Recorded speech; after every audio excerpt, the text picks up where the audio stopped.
If you struggle with contact, learning how to control your low point can be the absolute game changer. And we're going to give you some drills to fix it this week. I am often asked, what is low point and how does it impact my golf swing? So understanding that your golf swing is on an arc, okay?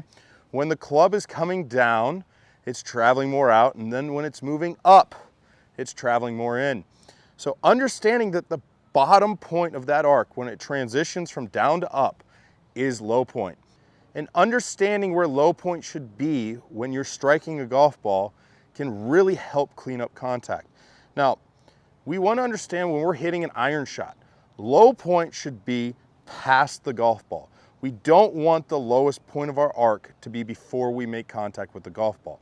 Now, that's completely different from when we're hitting a driver, where we want our low point to actually come before we make impact with the golf ball. We want to be hitting up when we're hitting a driver. So understanding those 2 points is incredibly important for controlling low point. Now, if you're somebody who struggles when they're hitting their irons with topping, chunking golf shots, understanding this low point and how to fix it can be absolutely critical. Now, the first thing a player needs to do is figure out where their low point is, okay? So just basically, you can take a look. If you're taking a very shallow, divot and you're hitting a lot of tops, okay? That tells me that your bottom of your arc with your irons is slightly behind a golf ball. Now, that's something you need to move forward and get it after you make the strike. A shallow angle of attack is okay, but the bottom of the arc still needs to be past the golf ball every time.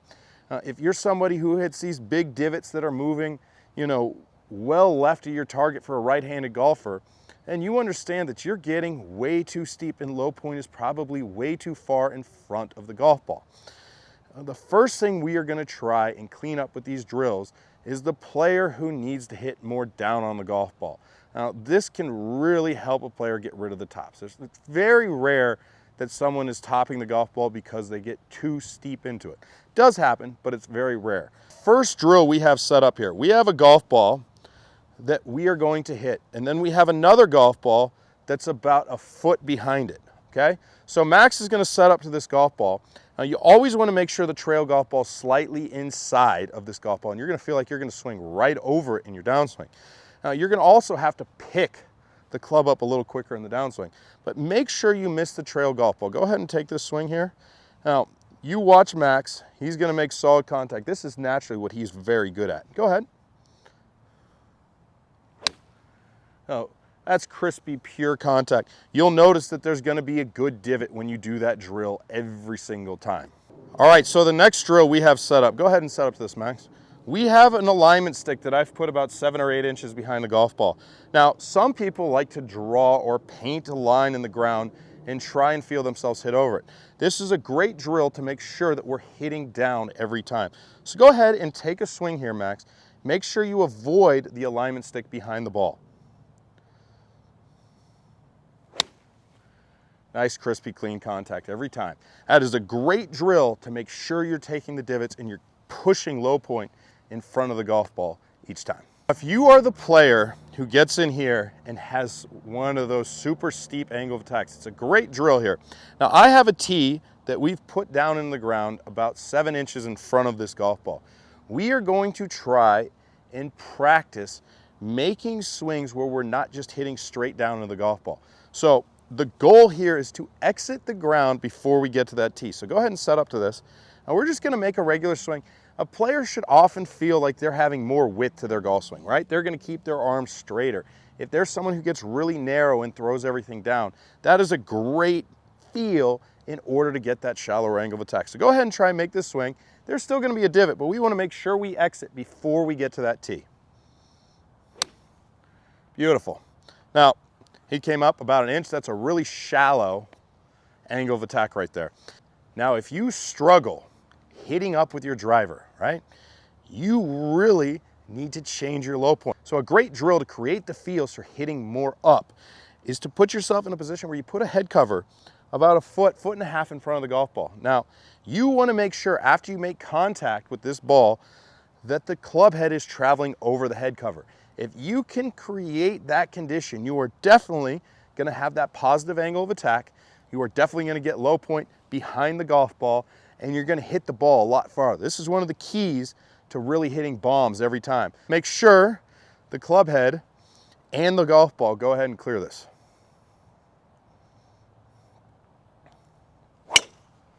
Beautiful. Dead straight bomb right down the middle. Max is smiling. He loves that one. That is piped. One of the cues I really like out of my players who struggle with just pulling that elbow straight back is to change how they set up to a golf ball. So go ahead and just put this arm out for me. Face the camera here. Now, if you see at address, that forearm is facing the camera. A lot of players get it in a position where they get the elbow out. I want the player to have that forearm facing the camera. From here, we can rotate the wrist while leaving that forearm out. So go ahead and grip the club like that. Now, as Max goes up to the top of his backswing, go up and finish. That's going to create a feel where the bicep is just folding, okay?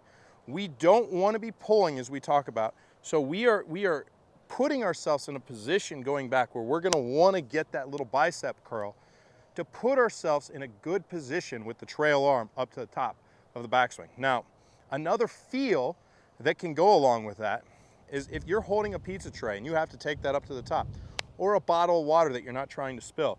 If you pull here, you're going to get everything starting to fall out in front of you.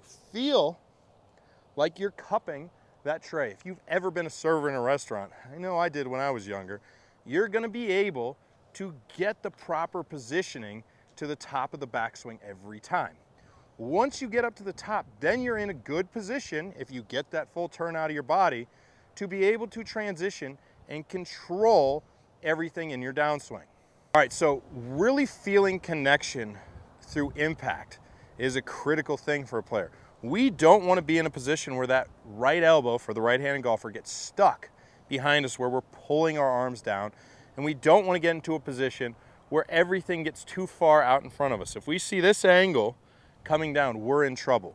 So a simple drill is just a little half swing where we're going to take a 3-wood head cover, put it underneath Max's elbow, go ahead and just make a swing there. He's going to leave that connected. Now, that elbow is just in front of the seam line of his shirt, which is the perfect positioning to feel into impact. Eventually, you'd throw that head cover out through the strike. So go ahead and give me a little 3/4 swing. I want you to go back, leave everything connected, and then throw out through the strike, and it should disconnect through impact. Beautiful swing. So that really creates the feel of maintaining connection in the downswing. Now, we really want connection throughout the entire swing.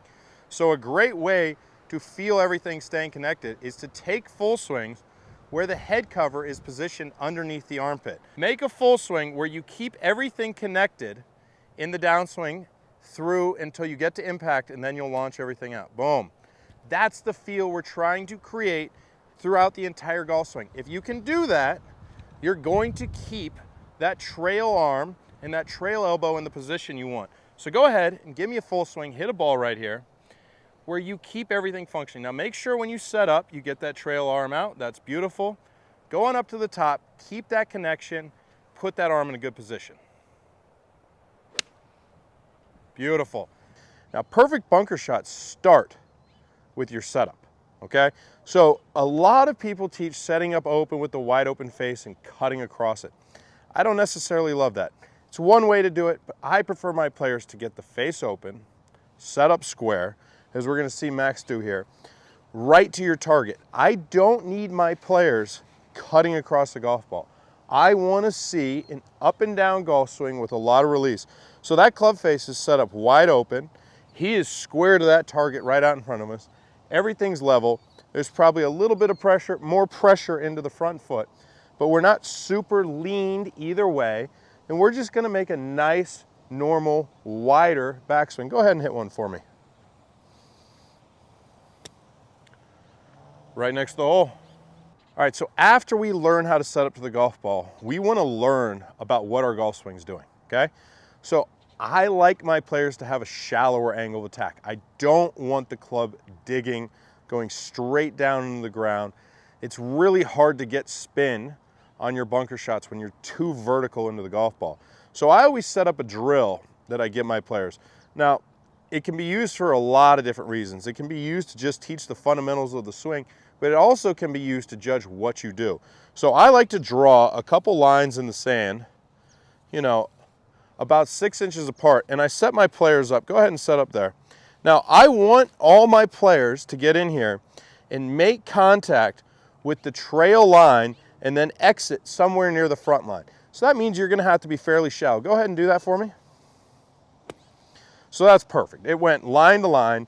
It's not super steep. It's gonna get underneath the ball and help lift the ball up, but we're not hitting way down on it, right? So that's the perfect swing. Now you can take that line drill and put it to use to really teach you how to hit golf balls. So if I put a golf ball somewhere in the middle of the two lines there, and I set Max back up, and I have him make the motion, he should be able to hit this shot solidly if he makes contact in between the two lines. Ball bounces out, really good shot. So the line drill is an excellent drill to do when you're trying to learn a lot about your angle of attack. It will tell you everything that's going on, plus teach you the basic concept, right? You see people hit off boards that they bury underneath. This is just a great drill anyone can do from the golf course. Now, when we're taking the club back, we want to make sure the club face stays open the entire time, okay? We're not trying to have this club face shut down. So we're gonna wanna feel extension in our lead wrist. So go ahead and set up here. Now, if we're just doing this slowly, you'll notice that the club face is open here at setup. And as we go back, it's still pointing up, right? We never wanna get in here and curl it towards the golf ball. We wanna leave it open. Now, if we feel that we're going to the top there and then working through, the feel is that we could hold a cup of water, you know, from about hip high to hip high on both sides of that face. If we were able to balance the water, that would be leaving the club face open. So once you can get in a condition where you're not shutting that face down and you're not opening it even more, you're gonna be in a really good position to get the ball up in the air when you're leaving the bunker. That's just a great visual, you know, holding the cup of water that I like all my players to do when they're really trying to learn to pop the ball up and land it soft. So when a player is in a bunker, there's two things that we see them make mistakes with a lot of times. They either drive really hard towards the target or they get in a position where they're falling back away from the golf ball. Both of those could cause major, major, major issues. If you're driving towards the target, you're gonna start throwing that club really low into the ground. You could get very steep. And if you're falling away, you move low point too far back and you could start throwing it thin. That's where you end up in the lip of the bunker without getting it out, okay? So both of those shots are really, really tragic. So set up for me real quick. I just want you to feel a turn back and turn through. No sway to either side, no fall back, boom. That's what you want your bunker motion to be every time. Just a simple turn. So you can rehearse that, okay? You can do it in a mirror, you could do it in the bunker. Just throw sand, feel yourself finishing with a nice, tall, balanced finish every time when you're trying to pop a bunker shot onto the green. So one of the things I want my players doing when they're in the bunker, right? I want them practicing to multiple targets. So I have a few targets on this green. This is a small green here that I work with. So Max is gonna go ahead and hit a couple shots to different targets to really, you know, learn the feel for different shots. I would prefer longer shots, shorter shots. You know, when you're practicing, just try and feel what each swing needs to do to get the ball to go where you want it to go. All right, guys, so I hope these drills and keys can help you hit better bunker shots. Remember, you don't want to drive and be steep into the ball. Do the line drill to learn about your angle of attack. Own it and learn how to improve it out of that drill. Make sure when you set up, you're square to the target and balanced, okay? You even want to get lower into the ground. That's fine, that's good. That'll help you make a good swing. A little bit of pressure forward, but don't lean hard towards your target. If you could do all that, your bunker game should improve pretty fast and you'll enjoy hitting in the bunkers versus hitting in the rough. Hey guys, if you like this video, please like and comment. I come out with new content every Saturday, Sunday, Tuesday, and Thursday. Thanks a lot, you guys.